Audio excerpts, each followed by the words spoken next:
Hello everyone, welcome to the 2011 TGMS show, and I'm going to start out this tour with this new find of Chinese rhodochrosite and this monster piece called the Empress of China.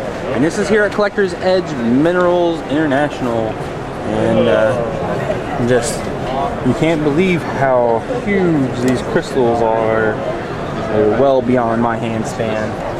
And then we have to go over and check out one of the most fantastic, amazing pieces. This is even bigger. This is called the Emperor of China. That's true. And this piece is truly three-dimensional, just completely 360 coverage of rhodochrosite, quartz, and fluorite. You can see like little quartz pockets up in there, and fluorite crystals, and just these monster-sized rhodochrosite blades. And as we can see on the matrix, a little bit of sparkly pyrite. It's a really interesting deposit. And so this one here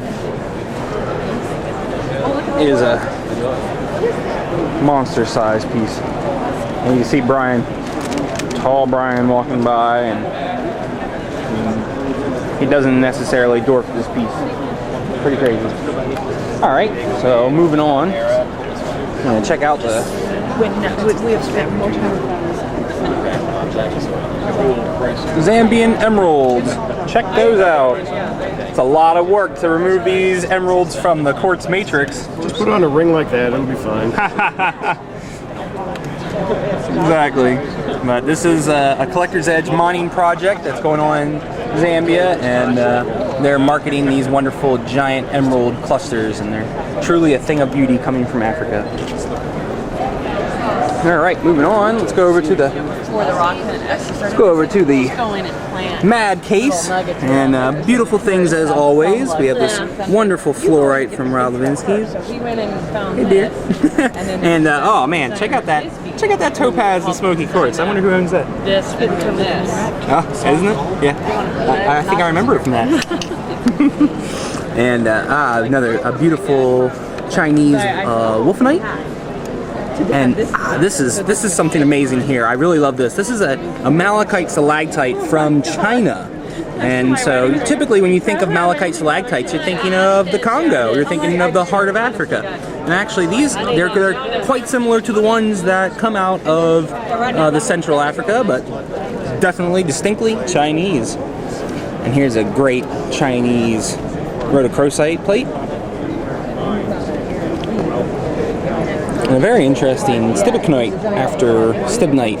It's that coating that's on top of the stibnite, and so that gives it a kind of a really nice contrast to the normally just solid metallic mineral.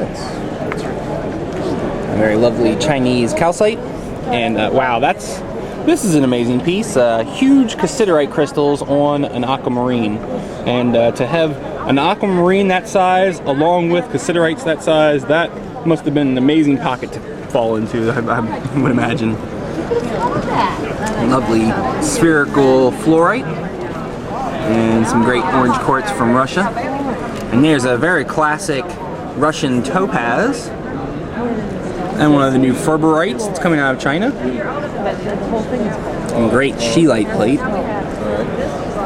Oh, and as you know, the Mineralogical Association of Dallas is a group of mineral collectors that usually live around Dallas or have lived around Dallas.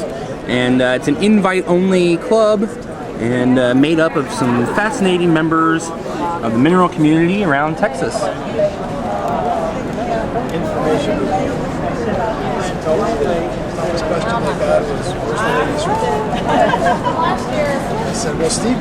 Oh, I love this. This is cutie.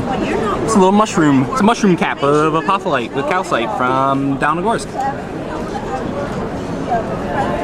Cutie. And now check out that size of that ferroaxonite from Russia. That's amazing. And I'm sure the color's translating on here that pyromorphite is shockingly green. Shockingly. Oh, and they include one of these. Whoa. Well, wait. Let me talk about this one first. This is one of the apatite and fluorite specimens from Kazakhstan.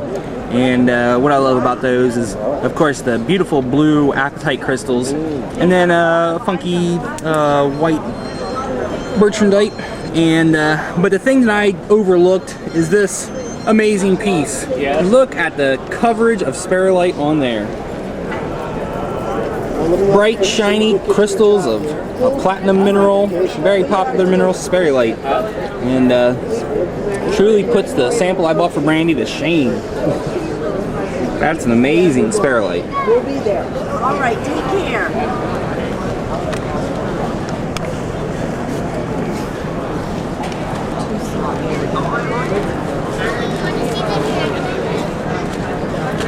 Alright, and now we're moving on. This is the Mineral Enthusiasts of Tucson area, or MEAT.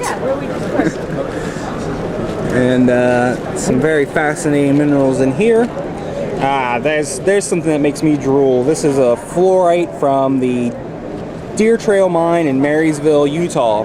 And it's impossible to get to that location anymore. It's a privately owned mine, and fences all around it. And I tried to sneak in once, and it didn't work. So, but as you can see with fluorites like that, oh man, I was a little disappointed. Seeing them always brings back such terrible memories. Look at that, and morphite from Mexico. That's amazing. And I absolutely love the duftite included calcites from Tsumeb with the triangular deposits on the surface. I love those. Those are great. There's some really great minerals in this one. I am almost afraid I need to take too long on this. Oh, and great Mexican Guerrero amethyst on matrix. That's beautiful. Beautiful. Oh, and check this out. Here's the polar bear on display. This is a piece from the ABC mine in Ramona, California. And it's shoral crystals going through some albite, and it looks like a polar bear, does it not? Oh, there's a piece I'd love to have. A beautiful Cuprian smithsonite from Tsumeb. It's fantastic, but I think the star of the case is the polar bear.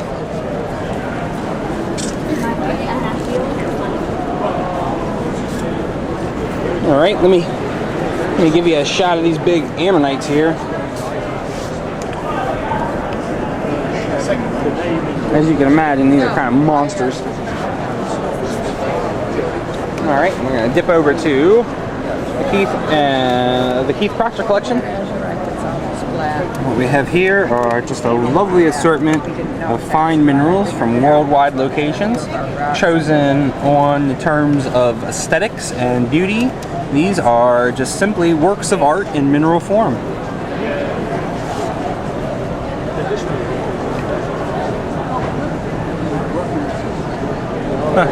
There's a gold called the Roadrunner. And it's always great when your mind takes you away to different things that the minerals can be, like the polar bear and of course the Roadrunner, or the Gold Runner. I like that. All right, I'm gonna pitch that to Keith. Just call it the Gold Runner.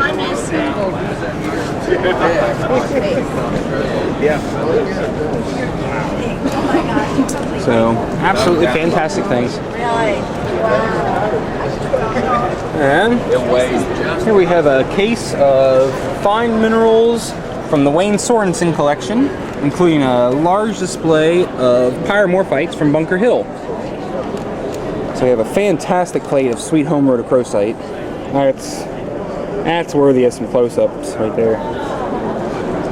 Beautiful plate.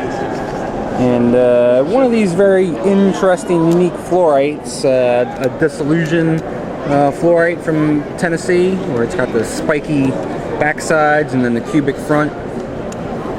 There's a nice little suite of elmwood material here.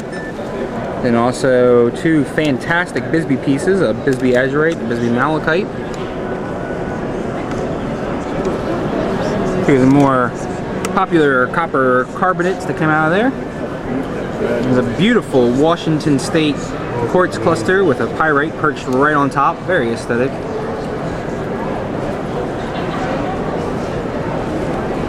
And a whole bunch of extremely fine pyromorphites and an excellent cerussite from Bunker Hill.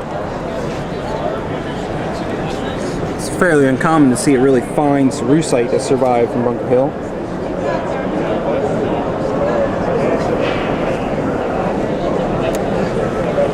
Fantastic. Big, blocky, shiny crystals. Pyromorphite. Wayne definitely had first dibs on some of the most fantastic specimens from there, as you can imagine. I love these little cuties up here in the front.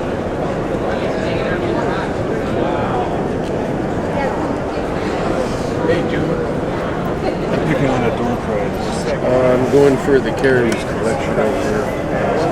Fantastic. All right. Let's go check out some of the standard cases. And this show is the minerals of California, so you can expect to see a lot of California minerals on display in the display cases here.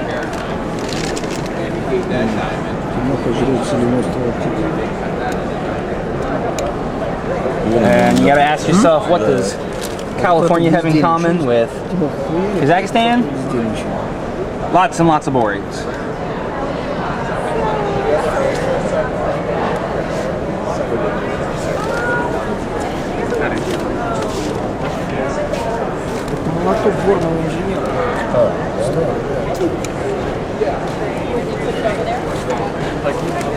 This is classic German specimens owned by, from the Harz Mountain in Germany. And this is a bit of mining artifacts and some specimens from the mine. And here we have the Rich Olson collection. He's out of North Carolina. And a very lovely collection of thumbnails.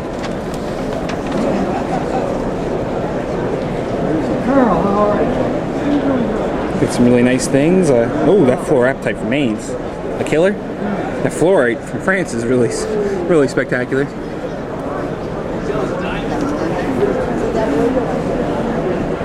Now, this is a very nice case. These are some super cuties in here.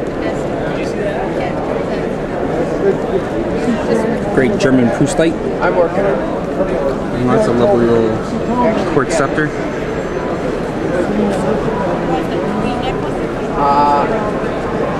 I saw Jamie. I see Jamie at the hotel, but I haven't seen her. That's a very nice lead hillite from the Tiger Mine. I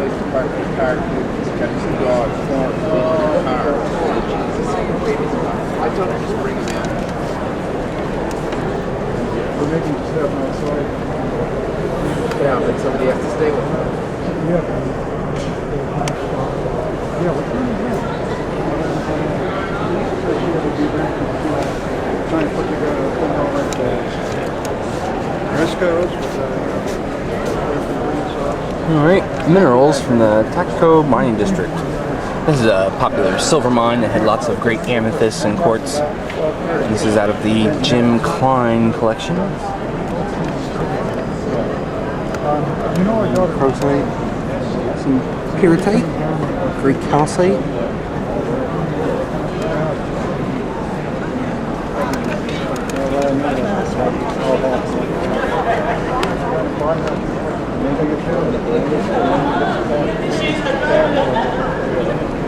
growing. I saw some news.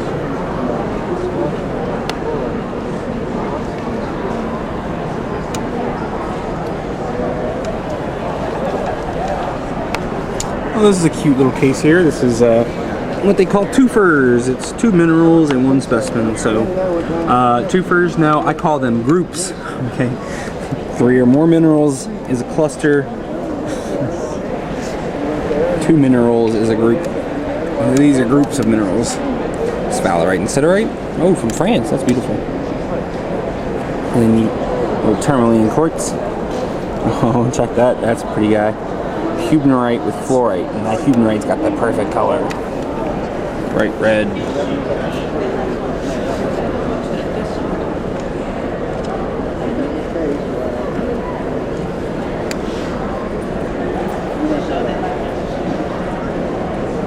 Oh, isn't that cutie? Swiss Knight Hematite. Oh, we went to the last? Oh, okay. Alright.